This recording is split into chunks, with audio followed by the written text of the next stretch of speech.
While on jQuery Air, you'll arrive super quick. With our in-flight service, you'll learn code with a click. Yes, now all this and more, taught by Greg Pauling. We hope you enjoy your flight. I'm Greg, and I'll be your captain this evening on jQuery Air. Level 4 is the last level on our jQuery Air flight. We're going to be talking about each and map utility methods, and then how to create your own utility method. We'll then talk about plugins and create our own plugins, then encapsulating our code, keeping it more organized, followed by talking about custom events, and then finally we'll take a look at something newer in jQuery, which are jQuery templates, allowing you to write some, you would call it sort of view HTML that gets stored on the client side and loaded up. It's pretty cool stuff, so stay with us. Remember the AJAX we used to load in the flights? Well, we're going to change that around a bit. Instead of loading HTML, getting HTML back from the server, for the sake of our examples, we're going to switch that to using JSON. So basically, on our server, we're going to be calling a different URL. It just so happens that our server wants .json, and it's going to come back with this, as you see here. It's basically a JSON array of objects with the values for our flights. So now we need to load this in. In our success callback, we're now going to remove all the rows that we currently have. Then we're going to create a variable called rows. We're going to go through each flight in that flights array. For each flight, we're going to add a row onto the rows variable. And at the very end of that callback, we're going to load that HTML into the body of the table. Instead of using the each function, there's one other way we could have done this, using the map function. What the map function does is it takes an array and it returns an array. So here you can see we're going through all of the flights. It's going to return each of the rows, and it's going to set that array that it returns equal to our flight rows variable. So then we'll have an array. Then to load the flight rows back into our table, we simply at the bottom call flight rows.join. So it's going to join that array together into one big string. There are two different ways you can extend jQuery and keep your code dry. Dry, in case you're not familiar, means don't repeat yourself. We don't like repeating ourselves. There's two ways you can do it. The first way is by creating your own utility functions. Just like map and each and AJAX are utility functions, we can create our own. And later on, we're going to create one called filter flights. We can also extend jQuery by creating our own plugins. The difference here, of course, is that plugins can be called on jQuery objects, and we're going to be creating one later for our tooltips. Here's our hello world utility function, so you can get used to the syntax. So here we have hello function alert. Utility functions can be wrapped a little bit differently than our normal code. We can use what they call in jQuery a closure. It looks something like this. So the cool part about this is that it's taking that $, we're adding a function basically into jQuery, and then using the closure like this makes it so that we can use that function elsewhere in our code. So it's going to make sure that that method we attach to the $, can get used in code that we might have elsewhere in other libraries on the same page. To run this function, we just call .hello, and it gets us back this alert you see here. Now let's take a look back in our application and see if we can find some place where we might want to use a utility function. So here you can see I've added a little box up top that allows us to filter by number of stops. So if we're only looking for a non-stop flight, we can just click this filter and only look at non-stop flights. So how to implement this? Here is the HTML for this box. So it's just a bunch of radio buttons. And we're going to want to trigger an event when one of these radio buttons is pressed, and call the filter by flight method. Let's define that method. So inside filter by flights, we're going to grab the value, grab the number of stops. We're going to have an empty array called filter flights. Then we're going to go through each of our current flights. Now, behind the scenes, I've basically created a kind of a global variable that has the current flights that are getting displayed. So it has sort of the JSON array of the current flights that are up on the page. So here I'm referencing that. We're going through each of them. If the user selects 2 or more flights, that means we can push on this existing flight no matter what. And then I'm not going to show you the rest of the code, but it goes through all the other conditionals to build up that filtered flights array. And then it's going to print out the filtered flights. So let's take a look at this in action. Here you can see we can filter the different flights, displays them on the screen. But when we click over to another tab, you'll notice it doesn't save our preferences. It doesn't stay filtered.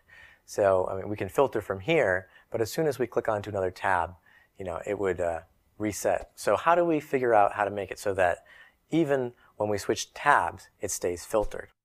Since there are multiple places we need to filter results, we're going to create a utility method for it.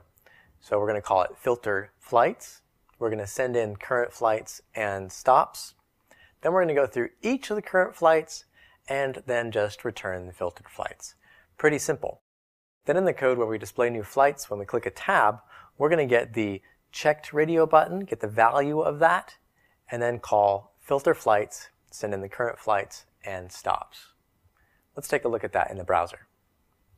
So we change the number of stops, and now we click and we get back nonstop, just nonstop.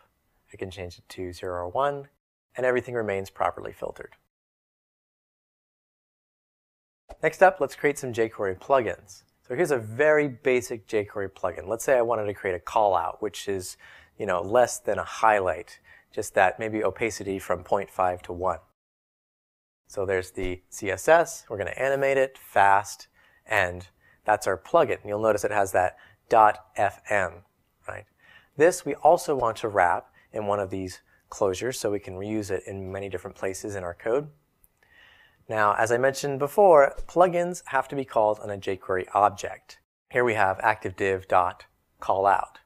One other programming pattern that you see with plugins deals with defaults, specifying defaults, but with the ability to override defaults. For instance, here, let's say one of my defaults is the duration of the callout.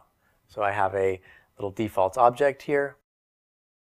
I can say extend defaults options. So what this says is use the default setting unless it's overridden by something that I send in using options. So then I've got options duration with the animate, and now down below I can call callout without any configuration options, or I can send in a customized duration if I want to override the default. So where in our application might we want to use a plugin? Well, remember those tooltips? Those tooltips were pretty nice. We might want to use those someplace else in our application. So let's extract those into a plugin. Here's our bind command, which you should be familiar with. Here's our show number of flights function. And here's our hide number of flights function. So let's extract this into a plugin. So our plugin in this case is going to be called add tooltip. It's going to return a bind. On mouse enter, it's going to grab the tooltip. I've changed the data naming here so that all we have to do is have data tooltip and that'll pick it up. It's a little bit more generic. Then we're going to create a span and append that. And on mouse leave, we're going to find that tooltip and remove it. All we need to do to add this function is simply to get an element and call .add tooltip. Now, if we look back in our browser, it shouldn't look any different. It's pretty much the same, except now we can take that plugin and use it elsewhere in our code. All right, we're about halfway done with level 4. Next up, we're going to be talking about how to encapsulate and organize your JavaScript code. So here you can see what we've written so far in our application. We've got a couple variables and a bunch of functions and a bunch of stuff we load and unload, and it's a bit messy. So how might we refactor this to encapsulate it? Well, what we're going to do is we're going to encapsulate it in 2 different objects. Up here at the top, we have the select flights object. Inside there, we have 2 attributes, fetching flights and current flights.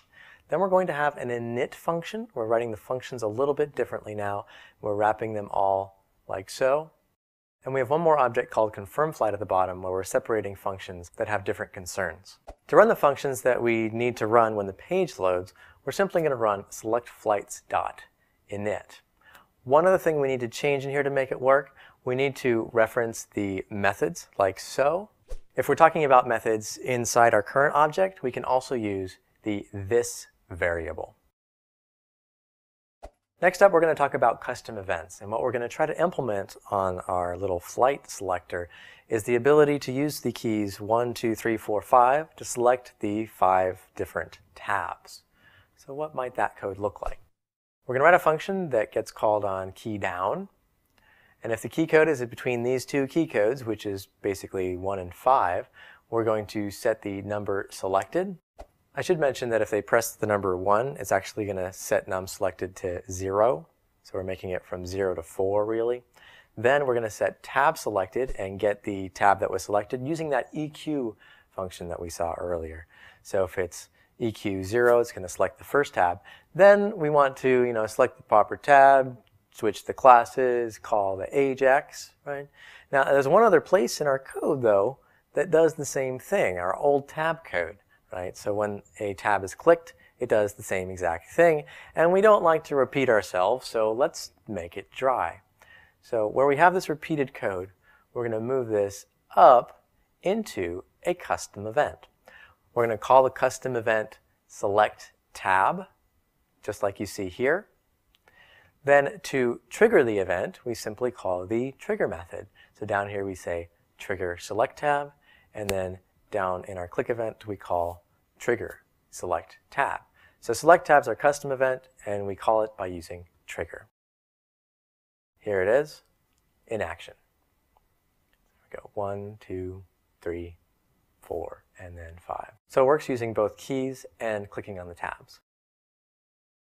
Remember this code from earlier where we're getting back a JSON array and mapping that into a new array and printing out to the screen and then having some HTML in there? Well, I was kind of hiding the ugly stuff from you because really it looks a little bit something like this. We have all this HTML in the middle of our beautiful jQuery. Not so good. How might we get around this? Well, one way we might get around this is by using a template.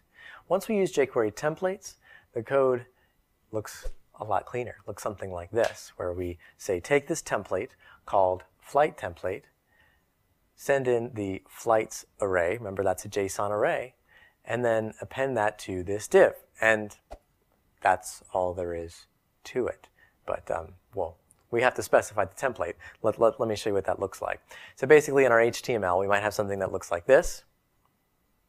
So the ID is the name of the template, the flight template. And here you can see all of the different values that we're pulling out of our JSON array. You might notice that there's no each in here.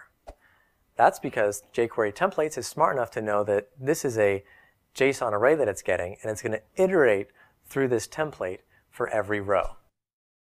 jQuery templates isn't baked into core jQuery library, at least it isn't yet. It may be in the future, but it isn't yet. Which means you're going to need to go and grab the source, right, and include that in your application, something like this. Also really recommend looking through the documentation. There's some really great examples of how to use it. Now you may have noticed when we switched over to using a jQuery template, we lost that nice formatting of our routes, right? It used to say nonstop, one stop, two stops, but it's not doing that anymore. Well, how might we implement that on the client side?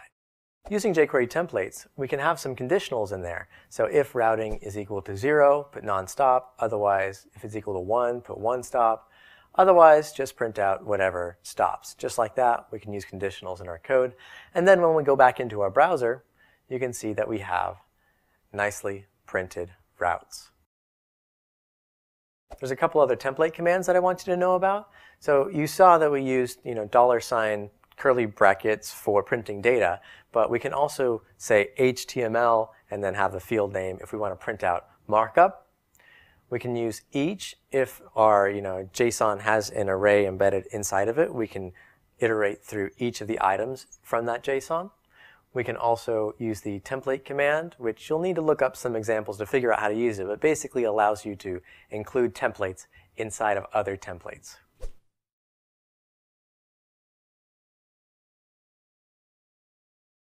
Well, that's the end of jQuery Air. Wait, that's the end of all the videos. And that stuff got pretty hairy over the past level here. So I hope you're ready to get into the challenges and actually learn by doing. And hopefully there'll be a next course after this. Hey, if you get this far, you might keep a lookout for the CoffeeScript course that we might be doing, where you'll be doing a lot of the same stuff, but programming it in nicer code, in nicer CoffeeScript code. So as they say when you leave the flight after you're done, bye-bye now. Bye-bye. Bye-bye now. See ya.